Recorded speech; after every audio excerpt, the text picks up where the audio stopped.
Well, hello, everybody. Welcome to the Freelance Medical Writing and Editing Podcast. I am Phil Lindeman, your host. On today's program, I'd like to tell you about a new project that I've got going, an upgrade on the Freelance Medical Writing and Editing Center that I've got going. I also want to share with you an interesting article that I found on Retraction Watch. But first, I got to tell you, I am electronically challenged this morning. I had begun recording this podcast here in the air-conditioned comfort of my Eastern Massachusetts accommodations, where we're in for another scorcher. It's going to be 91 degrees outside today, and I'm going to remain blissfully inside.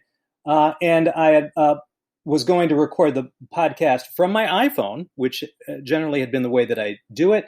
And then the thing decided to reboot while I was in the middle of the podcast. So I'm beginning again on the laptop. So we live and learn.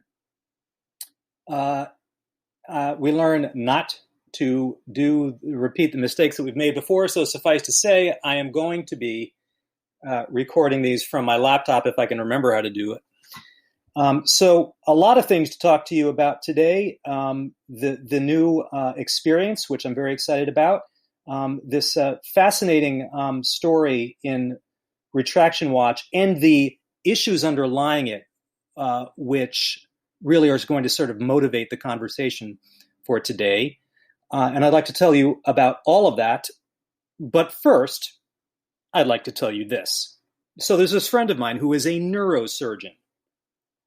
Okay, operates on backs and nerves and brains. And he's got a beautiful home, beautiful kitchen, granite countertops, center work area with all the pots and pans and implements hanging down from it, and an absolutely gorgeous sink, which on a Friday evening, sometime between 5 and 5:30, springs a leak.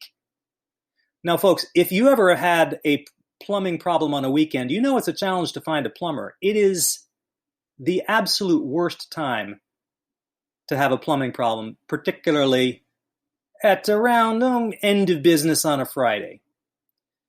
So my friend does what any desperate person would do. He Googles the following: plumber near me. And Google dutifully returns a list.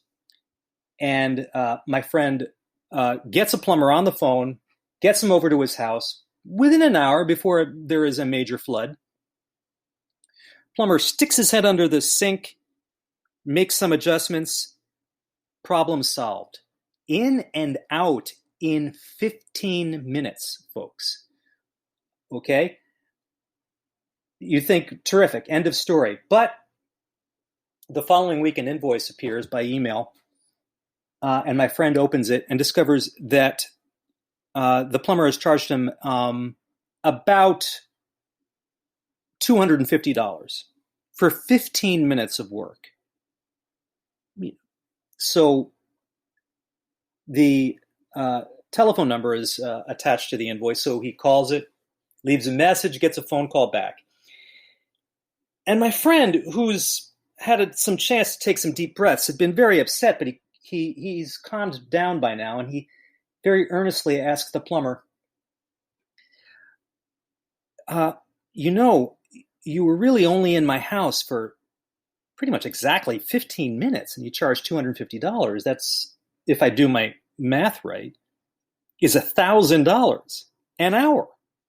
Now, you may not have known this, but I am a neurosurgeon, and I am confident that I do not charge $1,000 an hour.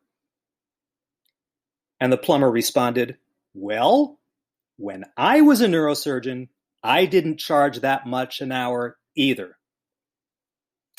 So, now, when I first heard this joke, the point was, listen, being a plumber is a pretty good gig, right? They make good money. And it's actually true. And another sort of gloss on this joke is that plumbers overcharge, or that they charge too much, or that plumbing is expensive. Of course, now with the benefit of hindsight, this is all nonsense. plumbers command the kinds of incomes that they make because their services are, this is commensurate with the value that they provide to society. You can see where I'm going with this, folks. One other story that I have, one of my favorite true plumber stories is one of the happiest people I ever knew on Nantucket Island was a plumber. And this guy had a J21, which is a high performance racing sloop. And this thing was a thing of beauty. Now, sailboats in general are not cheap, and a J21 is no exception. And I would go sailing with this guy, and you would have to surgically remove the smile from this guy's face because he was so happy. I mean, life was good for this guy. And what did he do? He was a plumber. No shame in it. Life was good. The other reason to tell the story has to do with an important distinction that I want to draw for you today, which is very simply the difference between cynicism and skepticism. Now, I don't have Google open in front of me. I haven't got the definitions. I'm going to tell you off the cuff what I believe to be the definitions of these two things. Cynicism is generally the belief, the understanding that everybody, including yourself, is self-interested, and every decision and move that we make in life, whether we want to believe it or not, is self-motivated. Now, I believe this to be true, and I believe it to be no source of shame. Everything that you do is self-motivated, even anonymous giving to charity of large amounts of money. Why? If it did not satisfy some self-interest, folks, you would not do it. And imagine if, I mean, with very few exceptions. With no exceptions. If you did not gain substantial amounts, or not even substantial amounts, any amount of benefit, metaphysical, internal, even external, from anonymous giving, you would do it, right? If you didn't get those things, I suggest to you that you would not do these things. So it is not. It may be cynical to suggest that a plumber charging $250 an hour. Of course, now the price would probably be more. $250 an hour is. You might call it cynical to claim that this guy is in the business for money. I would say that it is done for that. There is nothing wrong with self-interest, and like my plumber friend from Nantucket, he is definitely deriving. He is definitely enjoying life. Right? He is providing a service which my friend, which in the story anyway, the neurosurgeon desperately needs and is willing to pay in excess is rather to trade money for something he needs more, which is prevention of a flood in his house. You get the idea.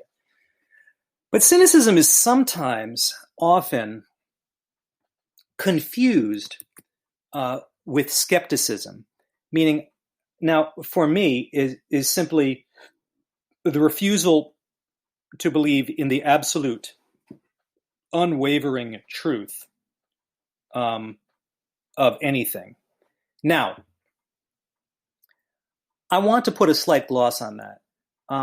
I believe that one can be a skeptic and still believe that the dispassionate pursuit of truth, which is what is going on in medical and basic science, is aiming towards absolute truth. Because for me, otherwise, what is the point? What is the point of the pursuit if there is not an endpoint, right? It doesn't make any sense to try to figure out the pathophysiology of COVID-19. If you believe that there is no pathophysiology that is coherent, that is understandable, that is comprehensible by the human mind, what's the point? There is no point. So, but skepticism refers to the refusal to believe anything that you're told at face value without a certain amount of evidence brought to bear, and we can argue about how much of that would be necessary, and that's really where the money hits the rubber. Excuse me, where the money is, where the rubber hits the road, right? In scientific inquiry, but really, I am going somewhere with this. It is not only okay to be skeptical. For many, many reasons, it's a darn good idea to be skeptical of anything that crosses your path. Now, I'm not sure how much of this is human nature. I'm sure a fair amount of it is human nature. It has always been the case that folks have been willing to accept at face value anything that they're told. This is particularly for cynical, self-interested reasons. If it suits them, if it somehow serves their self-interest. The goal, by the way, in skepticism is to fight that impulse to accept something, because we call it today confirmation bias. We call it a lot of different things. But the goal, it seems to me, is to appreciate, listen to, sort of nod your head, raise your eyebrows, but not accept as gospel. Please pardon the expression, folks.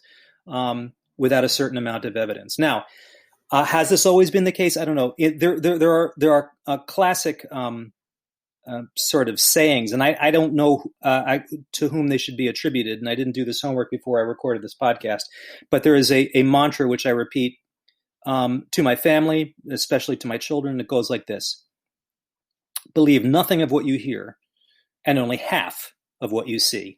And boy, oh boy, how true that is today. I'm going to say that again, okay? Believe nothing of what you hear, and only half of what you see. Now, when that was first, there was no such thing as Photoshop when whoever said that first coined that expression. It is easier than ever to deceive with the eyes. And there's a heck of a lot of deception going on out there, and I'm going to get to that in a second when we get to our Retraction Watch article. In fact, I am going to get to that because I want to save the stuff that I'm really excited about telling you for last. RetractionWatch.com, for those of you who are not familiar, is not a watchdog organization, but it is an aggregator of news and commentary about scientific medical articles that have been made it out into the world and have turned out to be wanting in some respect and have been retracted. But it's a little bit more than that. I mean, there's articles about outright fraud and all kinds of products of human weakness. And in today's Retraction Watch, there is an excerpt from a book by a guy named Stuart Ritchie, who I'd never heard of, who has written a book called Science Fictions: How Fraud, Bias, Negligence, and Hype Undermine the Search for Truth. I mean, right up the alley of stuff that we talk a lot about on this podcast. It's not a long article, but I'm not going to read all of it for you. I'm going to read an excerpt of this excerpt because it really dovetails with the topic about skepticism that I'm referring to today. Its relationship to cynicism and how you should know the difference between the two. All right. The excerpt begins like this.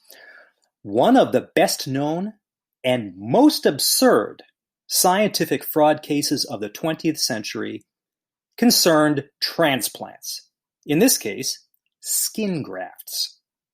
While working at the prestigious Sloan Kettering Cancer Institute in New York City in 1974, The dermatologist William Summerlin presaged Paolo Macchiarini, an Italian surgeon who in 2008 published a fraudulent blockbuster paper in the top medical journal, The Lancet, on his successful transplant of a trachea. We're talking about Macchiarini here, okay?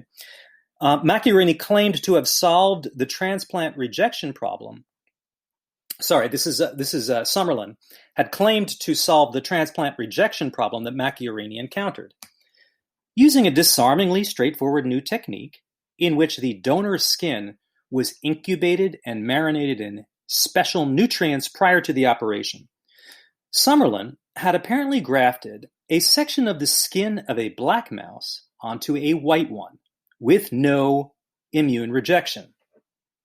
Except he hadn't. On the way to show the head of his lab his exciting new findings, he'd colored in a patch of the white mouse's fur with a black felt tip pen. A deception later revealed by a lab technician who, smelling a rat, or in this case, a mouse, proceeded to use alcohol to rub off the ink. There were never any successful grafts on the mice, and Summerlin was quickly fired. And here's where I'm going to get into this business about believe half of what you see in the age of Photoshop. Next paragraph. Summerlin is hardly alone among scientists in indulging an illicit artistic urge. It's commonly seen in the figures that illustrate scientific papers. With computer graphics, it's never been easier to crop, duplicate, touch up, splice, recolor, or otherwise alter scientific images to make them show whatever you want. Of course, producing fraudulent photographs was eminently possible well before the Photoshop era. Just ask Commissar Nikolai Yezhov, who famously, quote, disappeared, close quote, from a photo with Joseph Stalin after he fell out of favor with the Soviet leader. In 1961, Science magazine apologized for publishing an article by Indian veterinary researchers who claimed to have found the parasite Toxoplasma gondii for the first time in chicken eggs. Okay, what the article is going to go on to now is talk about a not very elaborate ruse involving the reproduction of photographs, but it was published by Science, which is a prestigious American, the sort of top drawer American scientific journal, but this is 1961. But don't be fooled, folks. This stuff is still going on. The article, I'm just going to read only a very small, more snippet of the article. You might think that only the laziest scientific frauds would use duplicated images in their papers, making their deceit visible to the vigilant naked eye. But image duplication comes up again and again and has been a central feature of some of the most prominent fraud cases of recent decades. So, fraud is out there. Fraud, I think, is different from scientific error in that it is, in some sense, deliberate, or in the purest sense, deliberate, or the person who's put it out there has convinced themselves that it is legitimate, although it is done deliberately. I'm thinking of a scientific fraud which did not involve publications, which is the whole episode of Theranos, Theranos, and I urge you to Google this, which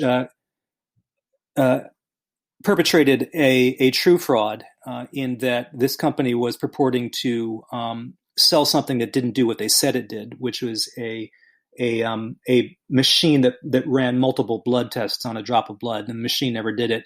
The fraud was eventually exposed, as it had to be, but not before a serious amount of money was spent because of fraudulent claims made by the company and particularly its owners. So there is fraud.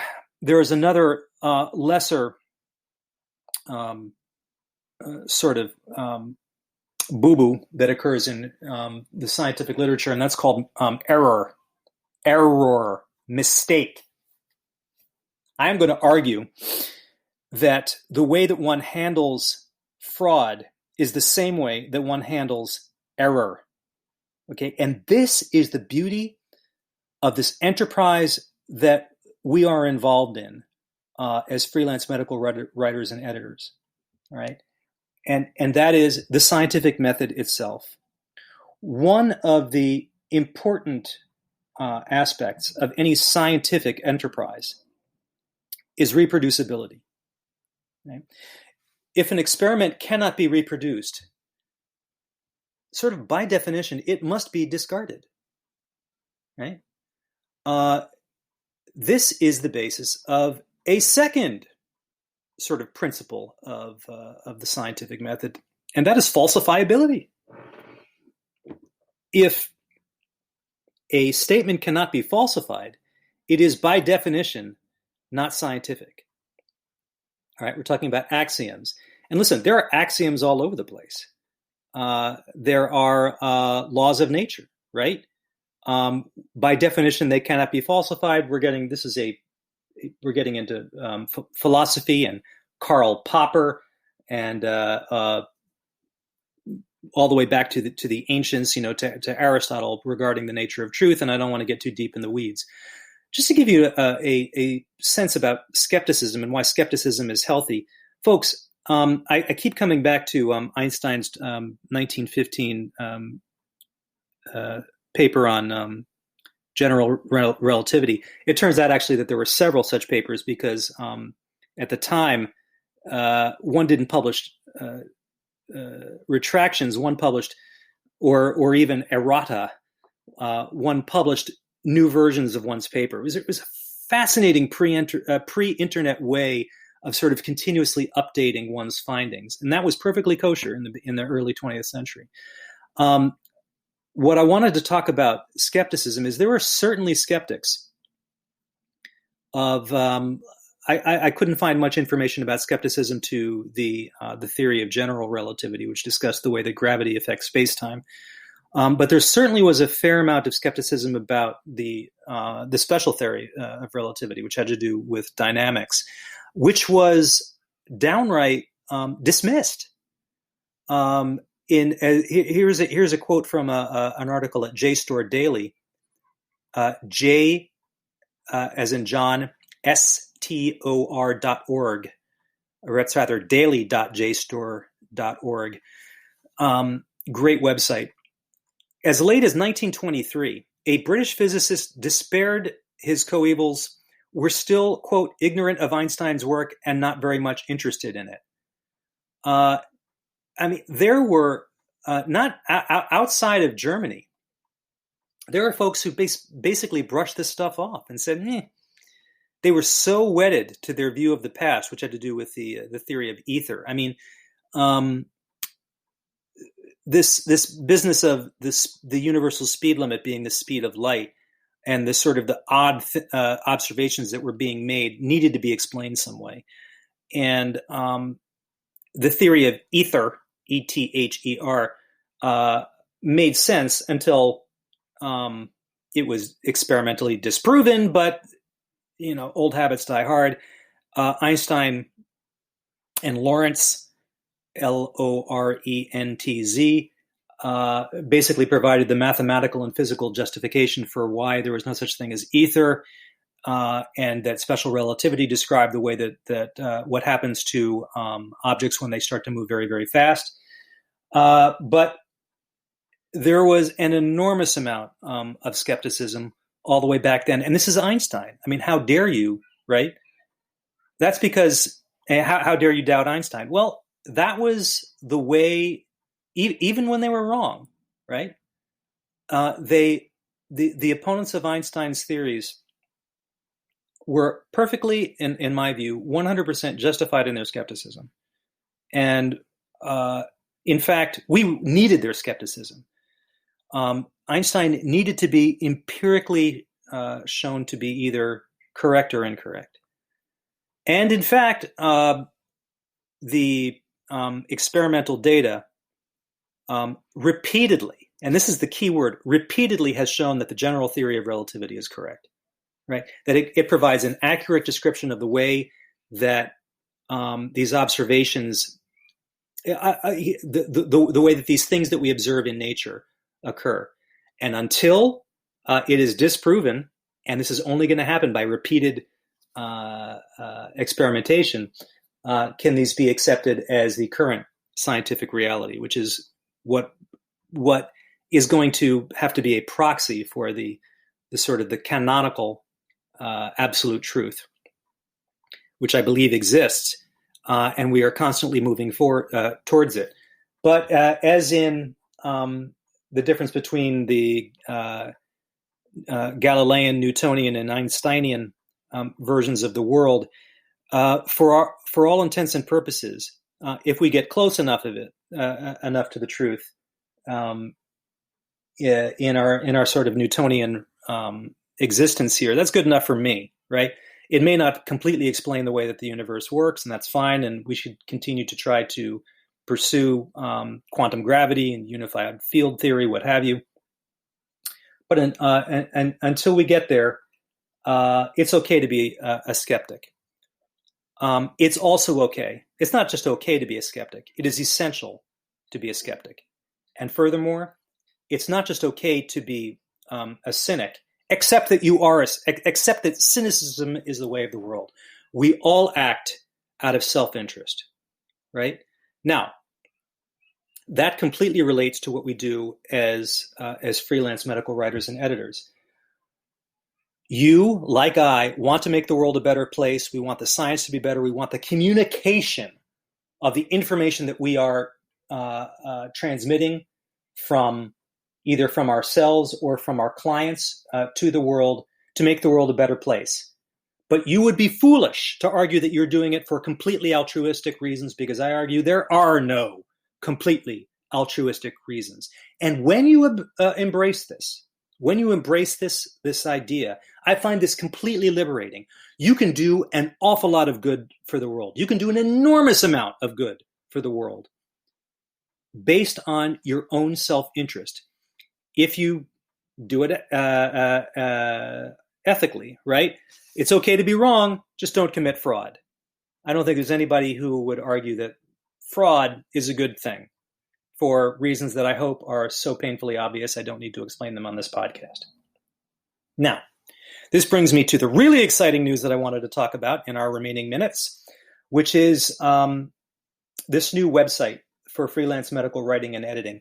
And against my best judgment, I'm going to tell you what it's called because it's not up yet. Please don't type it into your browser bars because it will come up empty. It's called libertyfreelance.com, libertyfreelance.com. And here's what it's going to do.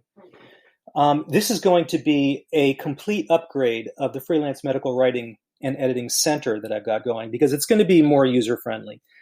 Not just user-friendly, but the world is going to have access to it. There is still going to be membership. In other words, what membership, what this mere $5 a month is going to buy you is a way to present yourself to the world in the form of profiles, which are going to be able to show the world what your talents are, what your skills are, what you bring to the table. Okay? Not only a way to attract gigs. The center is not only going to be a place where you can find gigs, but it's a place where you can attract gigs, particularly clients and, importantly, recruiters. Why? Because I'm going to make sure that it happens. Okay? And in addition, there is also going to be this educational content, which I am confident is going to increase your store of knowledge, of human capital, that is going to make you more valuable in the marketplace. Okay, so this is the sort of increase, the kind of boosting of your experience, knowledge, and skills that is going to help you make more money. Not to put too fine a point on it, to make more money as a freelancer. So those of you who are already members of the Freelance Medical Writing and Editing Center are going to be grandfathered in, so to speak. We're going to, the $5 a month that you're paying, it's a pittance compared to what you're going to gain.